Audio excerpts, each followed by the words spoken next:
ছাত্র জনতার আন্দোলন এবং 15.5 বছর গণতান্ত্রিক শক্তির আন্দোলন, এই গণতান্ত্রিক শক্তির আন্দোলনের পটভূমিতেই জুলাই এবং আগস্টে ছাত্র জনতারা নেমে এসেছে। শেখ হাসিনা পালিয়ে যেতে বাধ্য হয়েছে। এখন আমরা খবরের কাগজে দেখতে পাচ্ছি যে জুলাই আগস্টের হত্যার বিচার 1 বছরের মধ্যে সম্পন্ন হবে। আমাদের অন্তর্বর্তীকালীন সরকার ডক্টর ইউনূস সাহেবের সরকার, ডক্টর ইউনূসের প্রতি আমাদের প্রত্যেকেরই শ্রদ্ধা আছে, কিন্তু এই সরকার তো সর্বজনীন সমস্ত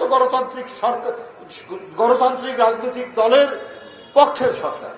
শুধু জুলাই আগস্টে যারা মারা গিয়েছেন বা অত্যাচারিত হয়েছে শুধু তাদের সেই সব হত্যাকাণ্ড, সেই সব অপরাধের বিচার হবে? ইলিয়াস আলীর বিচার হবে না? চৌধুরী আলমের বিচার হবে না? 15.5 বছর যারা ক্রস ফায়ারের শিকার হয়েছেন তাদের বিচার করবেন না? যারা এই ক্রস ফায়ার দিয়েছে, যারা শীতলক্ষা নদীতে আপনার 7টি লাশ ভাসিয়ে দিয়েছে, সেই সমস্ত দুর্বৃত্ত র্যাবের অফিসারদের বিচার হবে না?